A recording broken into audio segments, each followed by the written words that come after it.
Hello and happy spring to all our friends out there in the financial advisor group world. And it's Ben and I back here for a rapid fire number, and I'm bad at six, Five. maybe five. All Five? right, five. Getting ahead of We should myself. we should check this. We should check this before we start. But it's but rap we'll say number five. And right as Ben and I were getting prepped for this, I'd say we'll talk about some things have changed since the last one we filmed a couple weeks ago. I think the most important thing that's changed is Rory McIlroy is now officially a winner of the career Grand Slam. As an Irishman, it's a proud accomplishment to see him win the Masters, although it was, I think, the most heartbreaking, almost like the markets. Watching Rory was sort of like watching the market. So kudos to Rory for winning the Masters. But I guess on a more serious note, Ben, I haven't been paying much attention. Has much changed since our last video? Yeah, a lot's changed. What I think the market. So Rory, what did he landed in the water on 13? Is that what Yep. happened? So let's call it the 13th hole. That was our the Liberation Day as Trump coined it. So that was our tariff situation that all unfolded all at once. So that was a lot of uncertainty all at once. We've never seen anything like that. So it was almost a month ago. It was one day after April 1st. So obviously he couldn't do it on April Fool's Day. Had to be one day later. But Trump laid out a bunch of tariff plans. Uncertainty just kind of raveled through the markets. No one knew exactly the long-term effects of it.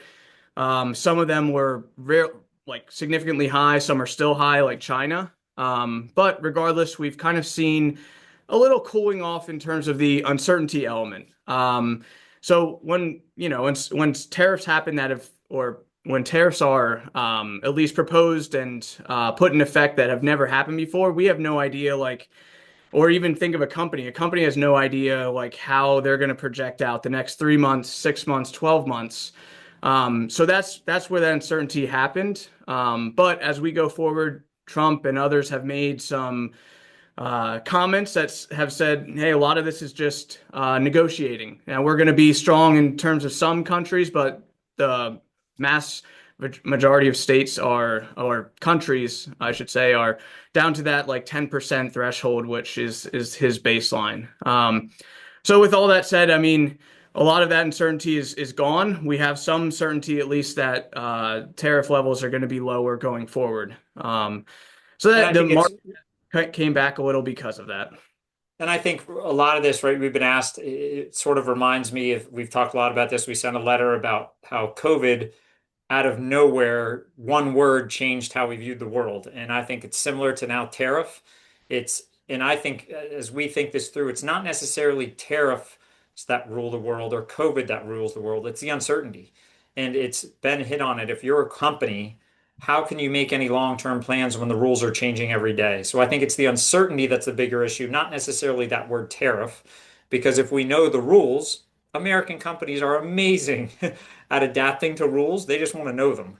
And until the rules get clear, they sort of freeze a little bit. And that's the concerning part. It's again, it's that uncertainty.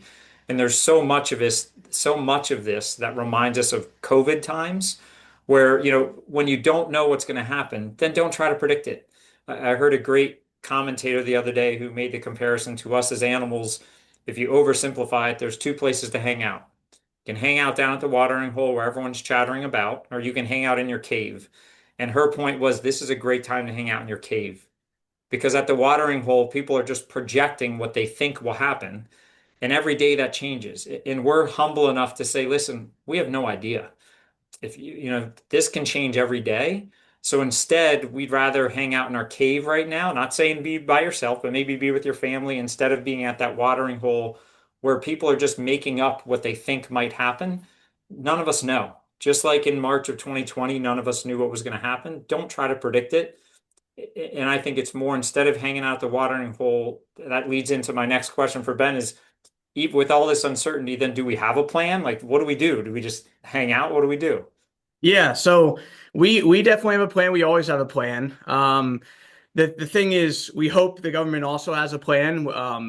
With planning, I think that's what brings certainty. So we can control what we can control. There's a lot that we can't control, but we kind of separate everyone into like three different life stages. There's people like myself. we take these as opportunities. Like the market goes down, that's the opportunity. I want to buy as much as I can. Um, any cash that I have invested because like these are you don't get these big drawdowns. At one point, I think the S&P was down 20%. That doesn't happen very often. There's drawdowns every year, but some significant kind of fast drawdowns, it's not very often. So whenever that happens, that's the time that these long-term investors like myself can put a lot of money in. There's some that maybe they're like Damien's age. We call this is like our what Be careful what term you use here. Be careful what term you use here. midlife stage. But Damien, what would someone do in your situation? I think right in my situation, and we'll hint at this a little bit towards the end, the right thing to do is just hold, right? Just to hang in there. Keep, you said this before, stick to the plan. I'm still have long enough that I can still accumulate. So just stick to the plan and understand there's a plan in place. It goes back to that. So it's almost the right thing for me is no action. And I think then that leads us into that cohort, as we call them, that are more mature than myself, right? We'll use that term. So, Yeah. for me, for Ben, it's keep on the path of actively buying, maybe even buy more. For myself, it's just, hey, stick to the plan, don't do anything crazy. And Ben, to you, right? What about the more mature audience in the retired bunch? Sort of what's the idea with that part? Yeah. So anyone, it maybe they're not even more mature. They could be, but anyone that needs income, anyone that's like drawing from their assets. So in that situation, maybe they retired early or whatever it is, but they're pulling from their assets. Those are times if you're liquidating, like you need income, you're selling off of your portfolio. You don't want to sell when the market is low. So that's why we have this thing we've talked about many times. It's our bucketing strategy. We've set aside our bucket, and like anytime this market rallies, we're shaving a little bit off the top, putting it aside into like money market CDs, those sort of cash equivalent vehicles. And then when the market goes down 20%, we're not selling anything. If you need funds, if you have a roof that we knew about, something like that, we are just liquidating your money market. We don't have to sell Apple, Microsoft, all those that are kind of caught in the short-term noise. Good. And I think, right, each person, there's a plan to that. And I think that goes back to the watering hole analogy is down at the watering hole, it's people trying to predict. If you're hanging out at the watering hole, just tell them you have a plan, right? That we're not going to make up what we think is going to happen because we don't know. And if you don't know, then stick to the plan. And I think that leads us into sort of as we think this all through, the one of the things this reminds us of is we're going through spring weather. Because a lot of, yeah, well, what do you think is going to happen to the market? And I think, again, we'd say we don't know. I think it's important to understand that this year is going to be more volatile. It has been. And understand that's part of it. It reminds us of spring. A couple weeks ago in spring, there was like a Saturday, it was 80 degrees. Just like that, don't get too excited that summer's here already.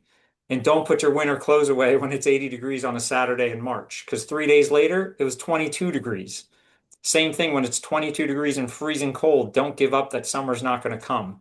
This market's going to be all over the place. You had, as Ben mentioned, we had a couple weeks where you had a week or two where it was bad. The weather was cold and you could have got afraid that summer's never going to come.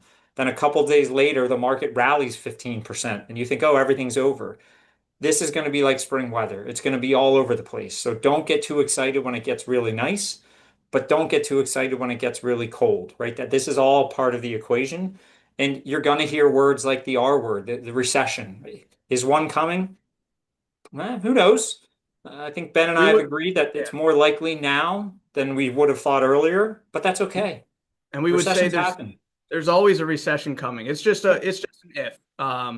Like Damien said, we're not going to be the ones to tell you that we know exactly what's going to happen. There could not be one in the short term. There could be one. So we just like to stick to the plan.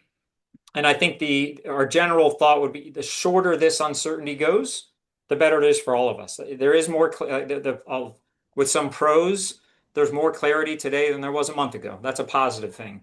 And as we've seen some of that clarity come to the market, you can see the market relax a little bit. And just like with spring, eventually summer comes, we're going to get through this. Summer will come, but understand that there's a plan in place for while this spring weather and the market's all over the place. It's let's not shoot from the hip. Let's actually just hold on and stick to the plan that we have in place. So we have a quote we planned on ending with here. That's one of our from a very well-known investor named Howard Marks. And the quote goes something like, or it's on the screen, it's not the things you buy and sell that make you money, it's the things you hold. We can't say it any better. At times like this, when markets get crazy, sometimes it feels like the right thing to do is take action. We should sell something, we should buy something. That's the easy thing to do. The hard thing sometimes for us is to say, actually, no, we have a plan. We're just going to hold and stick to what we're doing. And I think that's our thought right now. It's hard, but this is what we think it's the right thing to do at this point in time. Yeah. So with that, I mean, we would like to say enjoy spring. Summer's going to come sooner than you expect. If you're like me, maybe you're throwing down some fertilizer, spraying the dandelions a little. So if you're into that, make sure you put it down soon before the rain comes. But like anything, like the markets, rain, it brings greener grass in the future. So with that, enjoy spring and thanks for watching. Have a happy spring. We'll see everyone or talk to you soon.